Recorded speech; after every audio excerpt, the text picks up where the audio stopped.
Bonjour à tous, j'espère que vous avez passé un bon dimanche, que votre temps en église, que ce soit en présentiel ou que ce soit online comme nous au Québec, eh bien qu'il a été béni pour vous, que ça a été une occasion de rendre gloire à Dieu pour ce qu'il fait dans vos vies, pour ce qu'il fait dans l'église.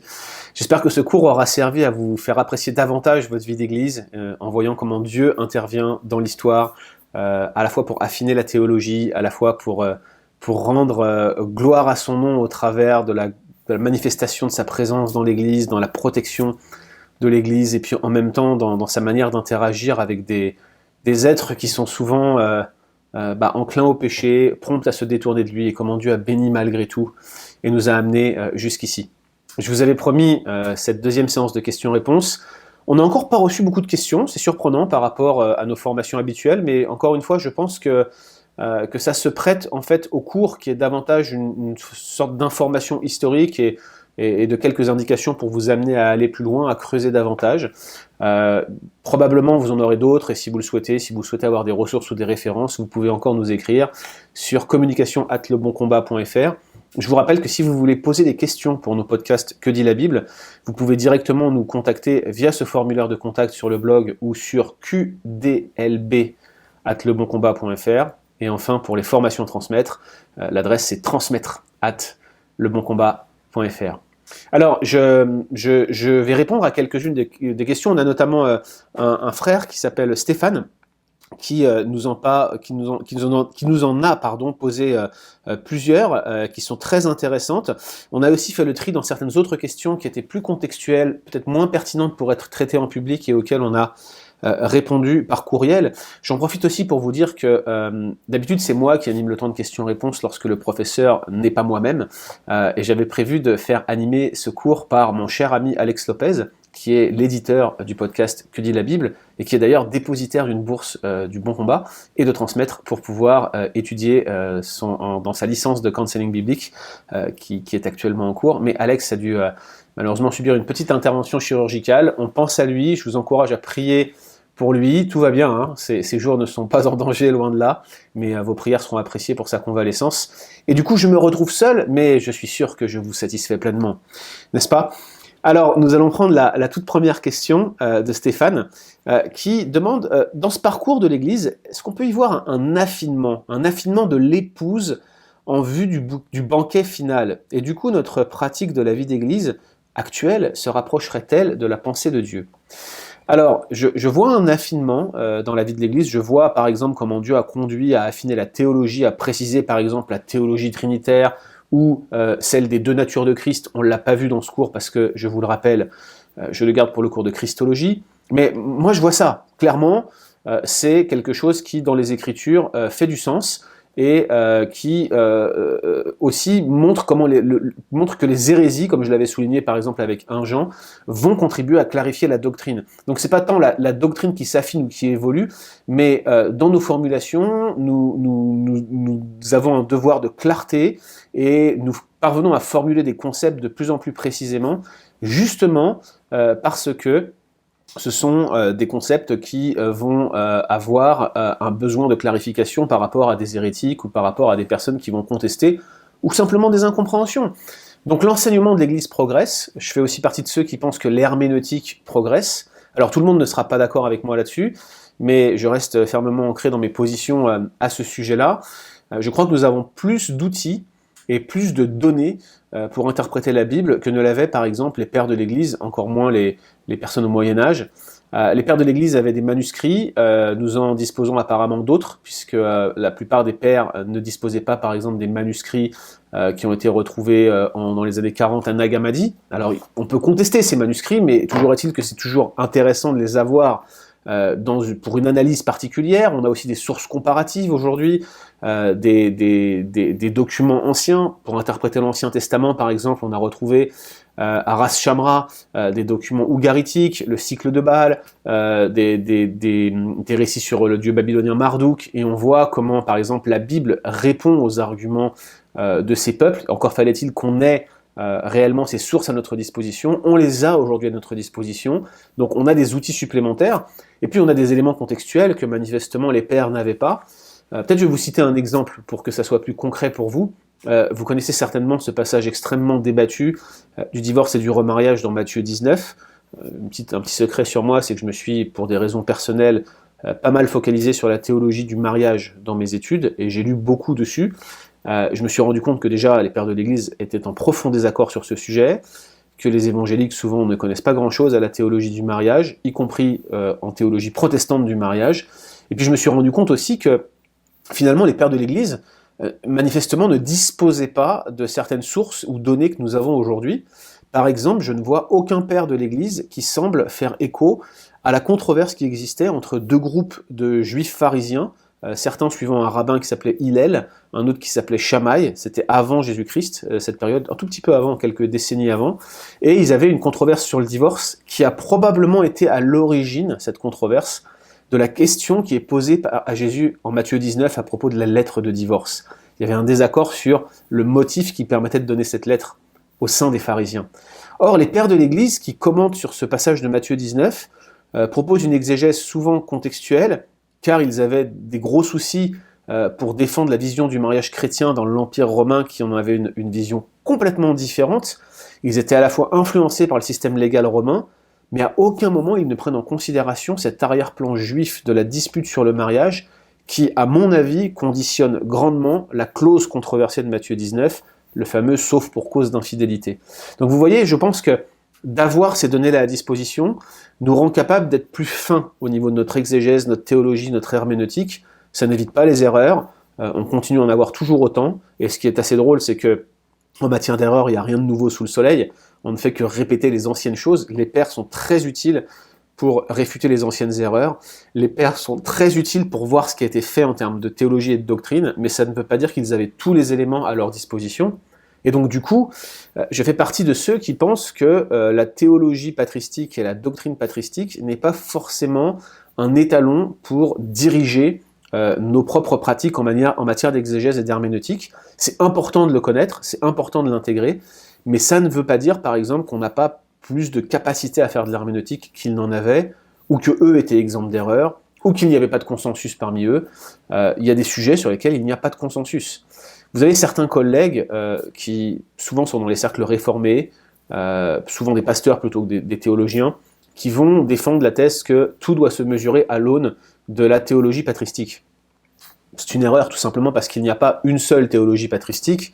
Il y a eu des points d'accord, comme on l'a évoqué, sur la Trinité par exemple, ou sur les deux natures de Christ, mais en dehors de ces points d'accord, il y avait de nombreux désaccords. Sur la question du divorce, il y avait des désaccords, sur la question de l'ecclésiologie, il y avait des désaccords, sur la question du baptême, manifestement, il y avait de gros désaccords, quoi qu'on en dise, et donc par conséquent, je ne crois pas que toutes les questions puissent se régler avec un appel à la patristique. Ces choses étant dites, c'est pas la question exacte que me pose Stéphane. Il me demande s'il y a un affinement de l'épouse de Christ en vue du banquet final, en vue de la fin des temps, et il est clair que Stéphane fait allusion à un affinement spirituel, probablement même éthique, éventuellement.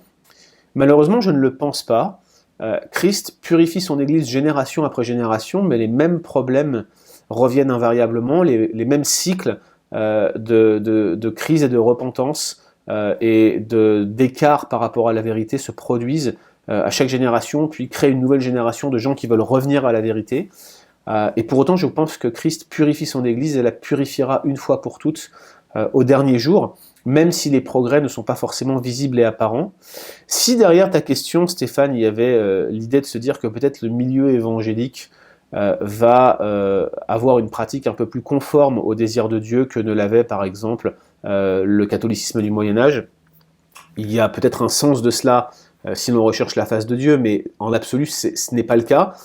Tout simplement parce que le mouvement évangélique dans son ensemble et la réforme dans son ensemble procèdent d'une redécouverte d'anciens textes et d'anciennes pratiques, d'une remise en question de façon de faire qui n'allait plus.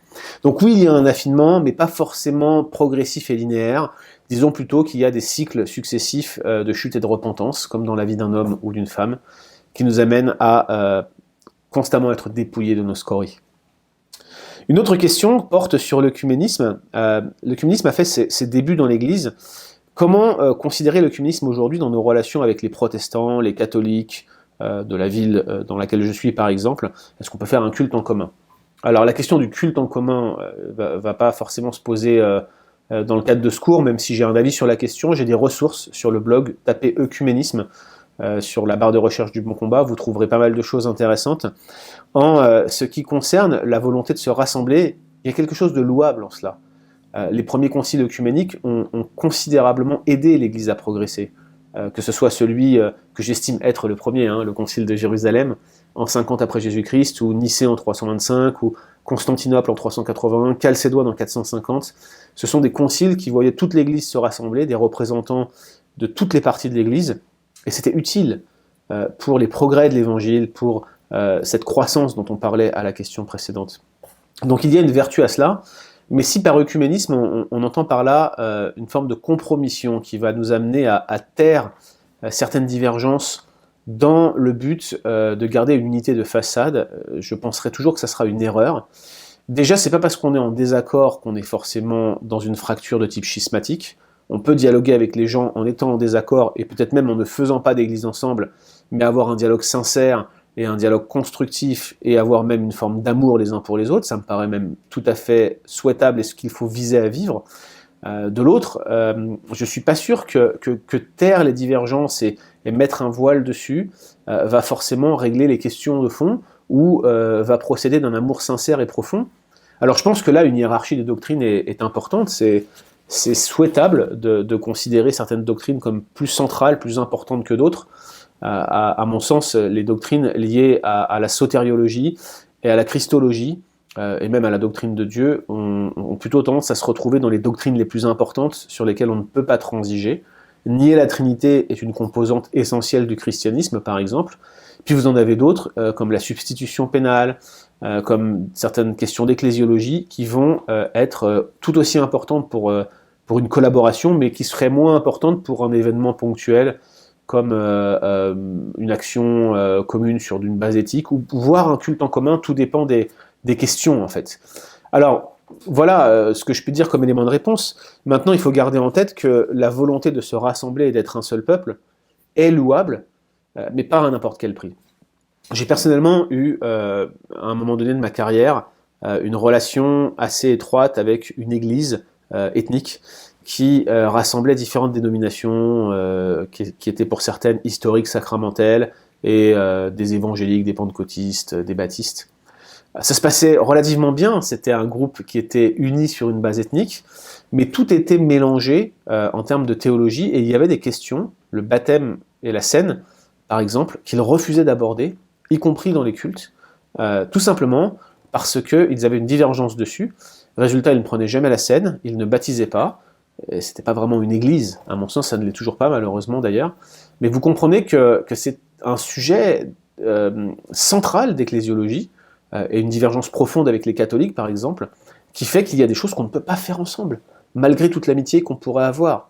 Maintenant, à l'inverse, il y a un scandale de nos divisions radicales, de notre rejet de principes, de notre position parfois insultante envers des gens qui, ok, ils font des choses que tu réprouves, ils prient des statuts, tu le réprouves, ok, t'es pas d'accord avec leur vision de la scène, tu le réprouves, mais t'es pas obligé d'être insultant, t'es pas obligé d'être méchant, t'es pas obligé d'être cassant, tu peux regarder les personnes autour de toi que tu penses être en désaccord avec toi ou que tu penses être même dans une erreur gravissime, comme des gens à gagner et faire preuve de bienveillance envers eux, sans forcément être dans une position de dureté. Je ne crois pas que cette dureté soit typique de l'évangile ou même de la littérature prophétique. Les appels à la repentance qui viennent de Dieu sont une chose, mais vous n'êtes pas Dieu et vous n'avez pas de révélation spéciale comme les prophètes de l'Ancien Testament en avaient ou les apôtres en avaient. Un peu de mesure peut amener à communiquer un message dont vous n'êtes pas directement dépositaire, celui de la Bible, que vous communiquez comme un intermédiaire, peut vous permettre de le faire avec beaucoup de sagesse, parfois avec fermeté, mais jamais avec méchanceté. Je pense que c'est important de se souvenir de cela, la frontière est fine, il faut que nous fassions attention. Une autre question de Stéphane, quelle approche adopter face à des courants hérétiques dans l'Église aujourd'hui, de manière à en limiter l'effet, et puis même l'effet culturel de notre arrière-plan, la vision du monde, ne pas tomber dans une mauvaise analyse, etc. etc. Eh bien, chers amis, il faut adopter une attitude sévère au niveau de l'Église locale. Vous ne pouvez pas laisser proliférer certaines doctrines, typiquement l'évangile de prospérité, typiquement les erreurs christologiques, le modalisme rampant qui atteint parfois l'Église. Mais cette sévérité s'applique par rapport aux enseignants. Il me semble que des personnes qui sont dans l'erreur dans l'Église doivent être enseignées comme les autres. Évidemment, il y a tout un monde entre une personne qui crée des divisions, comme c'était le cas dans les temps anciens, et une personne qui expose son incompréhension ou ses divergences de manière paisible. Pour moi, en tant que bon congrégationaliste, c'est-à-dire que je crois à l'indépendance des églises locales, avec une interdépendance avec les autres églises, bien sûr, j'estime que ce style de question doit se régler au niveau local, mais que les anciens sont justement les gardiens de l'enseignement dans l'Église et doivent faire en sorte que l'enseignement soit biblique, cohérent, construit. Ça implique que les anciens ont un devoir de formation initiale, j'insiste bien là-dessus. Un ancien non formé, c'est quelqu'un qui est potentiellement dangereux. Les autodidactes existent, mais il y a quelque chose qui s'appelle la formation continue, et autodidacte ne veut pas dire franc-tireur ou indépendant. Un ancien qui est un franc-tireur, un ancien qui est un indépendant, risque de mettre en danger l'Église. Il y a une saine collaboration, un dialogue à avoir avec d'autres. Il y a des personnes à qui vous devez demander conseil régulièrement quand vous êtes responsable. Et moi, en counseling biblique, je suis complètement largué. C'est absolument pas mon profil, j'ai pas étudié cela. Je suis content d'appeler des personnes qui sont spécialistes du sujet. Un jour, j'ai reçu une remarque d'un frère qui m'a reproché de prendre conseil auprès de quelqu'un qui n'avait pas un doctorat comme moi. Bon, ça peut vous paraître arrogant sur le principe, mais c'est vrai que quand vous avez quelqu'un qui a beaucoup étudié, on se dit mais pourquoi est-ce qu'il prend conseil auprès de gens qui ne l'ont pas fait ou moins fait? Mais il y a des gens qui ont une sagesse particulière, une sagesse comportementale, une sagesse des temps présents. Moi, j'ai un de mes mentors, je peux le citer, il s'appelle Alain Stamp, que je consulte régulièrement. On a plein de désaccords, lui et moi, mais c'est un frère qui a une sagesse, qui a de l'expérience, et je suis content de profiter de ses lumières. Et peu importe qu'il n'ait pas de doctorat. Et d'ailleurs, il pourrait en avoir un, j'en suis absolument convaincu, s'il avait voulu le faire durant sa vie. Je suis content de parler avec mon ami Mathieu Caron dès que ce sont des questions de counseling biblique, car c'est le meilleur spécialiste que je connaisse, et peu importe qu'il n'ait pas de doctorat, un jour il aura un doctorat. Enfin, vous voyez, il y a quelque chose ici qui montre que l'auto-formation est nécessaire, y compris pour les gens qui sont plus diplômés que la normale. Et ça, c'est extrêmement important de s'en souvenir. Les anciens sont appelés à enseigner et à protéger l'Église au travers de leur enseignement, à expérimenter et à exprimer leur leadership au moyen de l'enseignement, mais ça implique une formation continue, et une auto-formation, et une relation avec d'autres, bref, ne pas vivre en vase clos. Une fois que ces choses-là sont dites, il est évident que les questions d'hérésie se règlent au niveau de l'Église locale, pour le bien des membres, qu'on agira différemment avec un enseignant d'avec un membre, qu'on agira différemment avec un membre qui crée du remous avec un membre qui n'en crée pas. Y a beaucoup de choses qui méritent d'être réglées dans la paix, y compris des fautes assez graves, dès lors qu'elles ne portent pas atteinte au corps de Christ, et dès lors qu'il y a une repentance qui est manifestée. Et c'est pareil pour les enseignements, l'erreur existe, y compris chez les anciens, y compris chez les responsables.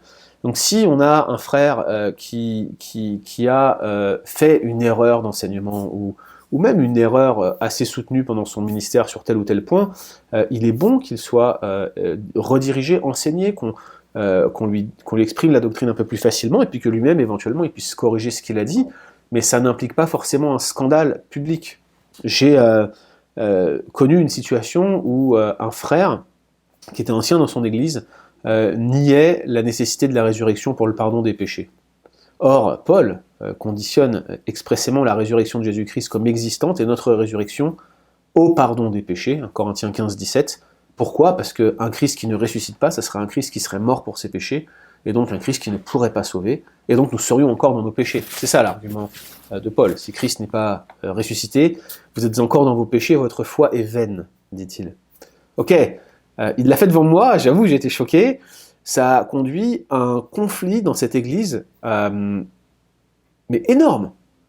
Alors que le frère reconnaissait son erreur, était prêt à se former sur ce sujet-là, et a, tout en connaissant le passage, commis un impair interprétatif parce qu'il n'avait pas forcément assez lu sur le sujet, parce qu'il ne maîtrisait pas forcément cette théologie-là. Alors effectivement, ça le rapprochait de groupes qui nient la résurrection corporelle, certains chrétiens libéraux, ou autres mouvements comme les témoins de Jéhovah, par exemple, qui croient à une résurrection corporelle que pour les 144 000. Mais ça n'en faisait pas un hérétique de facto, ça en faisait quelqu'un qui avait besoin d'être davantage enseigné. Tout cela pour dire que la nuance existe, qu'on ne peut pas mettre des catégories sur tout, que ce soit sur la question de l'œcuménisme ou que ce soit sur la question de l'enseignement, et qu'il me paraît bon de faire preuve de beaucoup de nuances, de collégialité sur ces questions-là, et de partir du principe que les personnes qui sont devant nous pourront toujours accepter de changer par la grâce de Dieu et par le Saint-Esprit. N'est-ce pas ce que Dieu a fait avec nous, n'est-ce pas? N'est-ce pas là ce qui motive notre vie chrétienne et notre marche avec lui, sa capacité à nous transformer pas à pas? S'il peut le faire avec toi, avec moi, pourquoi est-ce qu'il ne le ferait pas avec d'autres? Voilà mes réponses à cette question. Allez, une dernière qui est très personnelle, je vous avais promis une question personnelle. Quel est ton théologien de l'histoire chrétienne préféré? C'est une question qui est difficile à répondre, j'en ai plusieurs.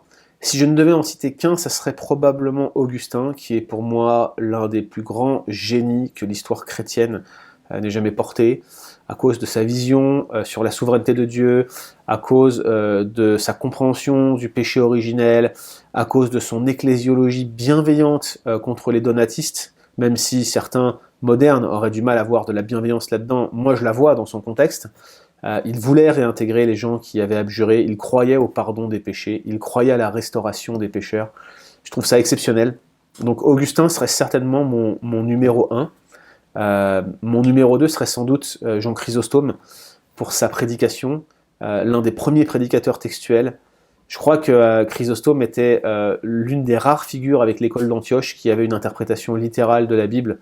J'oppose ici littéral, non pas à une forme d'exégèse historico-rédemptrice comme le font les réformés, mais plutôt une interprétation littérale par rapport à l'interprétation allégorique d'Origène. Vous voyez, donc c'était vraiment celui qui cherchait à se focaliser sur le sens du texte, point, et pas chercher ce qu'il y avait derrière le texte ou à travers le texte. Donc, quand je vois quelqu'un comme Chrysostome, j'y vois un prédicateur incroyable.